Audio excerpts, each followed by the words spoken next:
Finally एक ऐसा episode from का आ चुका है जिसे देख के बोल सकते हैं हम कि भाई हाँ, हम अब एक्चुअल में फ्रॉम सीरीज को फिर से देख रहे हैं। एपिसोड 6 की एंडिंग में हमने देखा था कि बॉयड अब फाइनली कन्विंस हो चुका है उस बंकर में जाने के लिए, लेकिन एपिसोड 7 की स्टार्टिंग में हमें एक ऐसी चीज देखने को मिलती है भाई जो दूर दूर तक ये लोग कर ही नहीं रहे थे, विच इज कन्वर्सेशन। भाई बात करो, बात करने से सब ठीक हो जाता है। एक कॉलोनी हाउस के अंदर हमें मीटिंग देखने को मिली जिसमें हर एक बंदा प्रेजेंट था और सारी चीजें अब खुल के आ चुकी है सबके सामने कि जेड और टैबिथा का क्या चक्कर है। ये रेइनकार्नेशन वाला सारा सीन सबको पता लग चुका है अब। और एक और बात पता चलती है कि भाई सीरीज के अंदर जो कुछ भी हो रहा है ना, वो द मैन इन येलो के अकॉर्डिंग ही हो रहा है। हमें ऐसा लगेगा कि ये लोग प्लान बना रहे हैं, प्लान एग्जीक्यूट कर रहे हैं और किसी तरह कामयाब भी हो रहे हैं, लेकिन वो भी भाई द मैन इन येलो का ही किया धरा है सब कुछ, अगर आप ध्यान से देखने जाओ। क्योंकि आपको याद होगा सीजन 4 के ही पहले एपिसोड में सोफिया जब उस पास्टर को मार रही थी तब वो एक चीज बोलती है, this is my favourite part, this is where everyone tear themselves apart, ऐसा कुछ बोला था उसने। और फ्यूचर में शायद ऐसा ही होगा भाई। जेड ने जिस तरीके से हर चीज सामने ला दी है कि मेरे और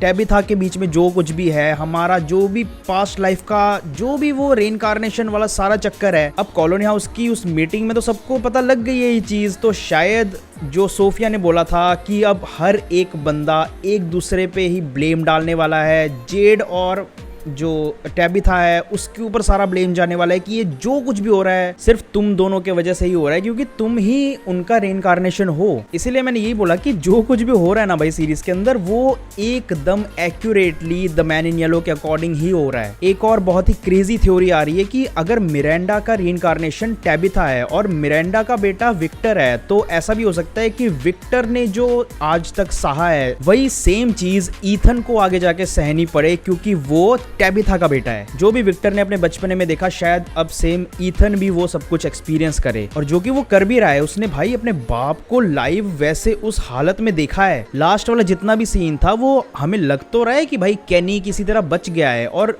शो वालों ने बहुत बड़ा हमें हिंट दे दिया था कि भाई केनी इस एपिसोड में मरने वाला है। जिस तरीके से वो जाता है, मैं तो बस उस मोमेंट के लिए वेट कर रहा था कि कब केनी मरेगा। मतलब मैं चाहता नहीं था कि वो मरे, क्योंकि मुझे भी श्योरिटी थी कि भाई केनी तो मरने ही वाला, लेकिन जैसे ही वो बचा है ना, ऐसा तो नहीं होने वाला कि एक दो एपिसोड्स के बाद ही उसको मार दे। उसको अब लास्ट तक रखने का सेंस तो बनेगा। और आपने एक चीज देखी होगी कि बॉयड अपना जो ये प्लान है कि जो टोटम है वो हम टेस्ट करेंगे किसी एक जो रात में मॉन्स्टर्स आते हैं उनको मारने में, लेकिन वो टोटम उस मॉन्स्टर के ऊपर बिल्कुल भी असर नहीं करता। वो तो उल्टा मजाक उड़ाने लगता है भाई उन लोगों का। और आप लोगों ने नोटिस किया होगा कि जितने भी बाकी के मॉन्स्टर्स थे वो एक एक दरवाजे के बाहर खड़े हो चुके थे। ये इसीलिए क्योंकि बॉयड ने सुबह ये वाला प्लान हर एक बंदे को बताया था और सोफिया को भी बताया था, और वही सोफिया ने प्रॉपरली प्लान करके हर एक चीज बता दी हर मॉन्स्टर को कि ऐसा ऐसा होने वाला है, तो आप लोग हर एक दरवाजे पे खड़े हो जाना ताकि केनी भाग ना पाए। लेकिन वहां पे एक ऐसी चीज होती है जो एक बहुत बढ़िया राइटिंग हम कह सकते हैं, जो कि बिल्कुल भी एक्सपेक्टेड नहीं था मेरे को। फातिमा धारण करती है विल बायर्स वाला रूप, क्योंकि जो स्माइली है वो फातिमा का ही बेटा है। एंड अब शायद आगे जाके शो के अंदर स्माइली को वो डायरेक्टली कंट्रोल कर सके जिस तरीके से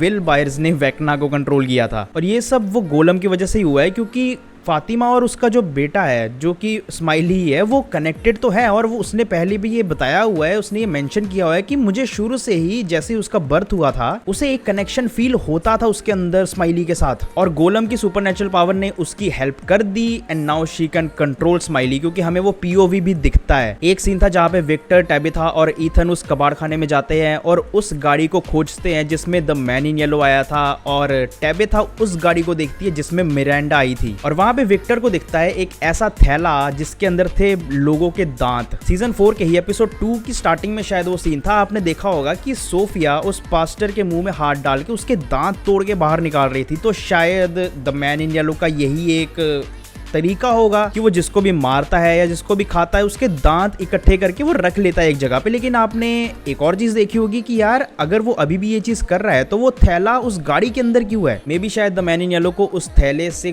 कोई चीज दूर रख रही है, क्योंकि वो थैला बहुत ही पुराना लग रहा था, जो कि हिंट करता है कि द मैन इन येलो ये चीज बहुत पहले से कर रहा है। और ये थैला द मैन इन येलो के पास नहीं है बल्कि उस गाड़ी के अंदर पड़ा हुआ है। ये कुछ ना कुछ तो यार सेंस बनेगा आगे जाके, मेरे को लग रहा है ऐसा। सोफिया ने जो अपना खून डाला था हेनरी के ड्रिंक में उसने ट्रिगर कर दिया है हेनरी का बहुत ही खराब ट्रॉमा।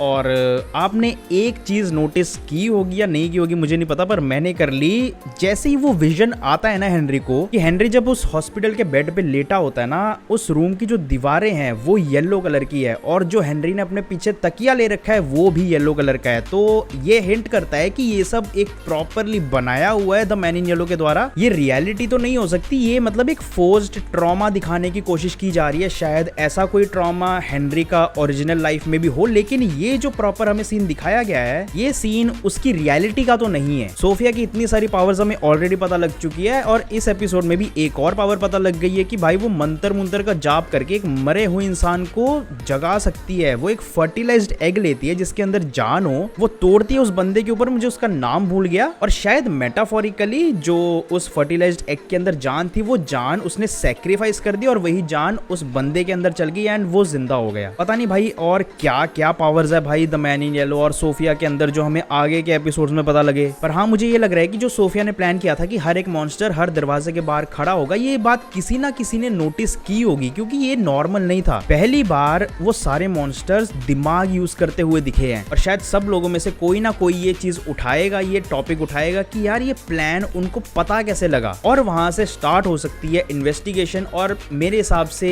इस सीजन के एंड तक लोगों को पता लग जाएगा कि सोफिया ही द मैन इन येलो है। एंड फिर वहां से अगले सीजन में थ्रू आउट द सीजन ये प्रॉपर एक them versus the man in yellow वाली गेम बन जाएगी। जितनी भी इंपॉर्टेंट चीजें थी, जो ब्रेकडाउन मेरे से हो सका मैंने कर दिया, जो मेरे को लगा कि आपको चीजें बतानी चाहिए मैंने वो बता दिया है। अगले एपिसोड का वेट तो अब नहीं हो रहा क्योंकि भाई इस एपिसोड ने एक्सपेक्टेशंस बढ़ा दी है बहुत ज्यादा। आगे शायद और 3 एपिसोड्स पड़े हैं शायद, तो उसका भी एक्सप्लेनेशन और ब्रेकडाउन वीडियो अगर आपको चाहिए तो चैनल को सब्सक्राइब करके बेल आइकन दबाना मत भूलना। और मैं आपको मिलता हूँ नेक्स्ट वीडियो में।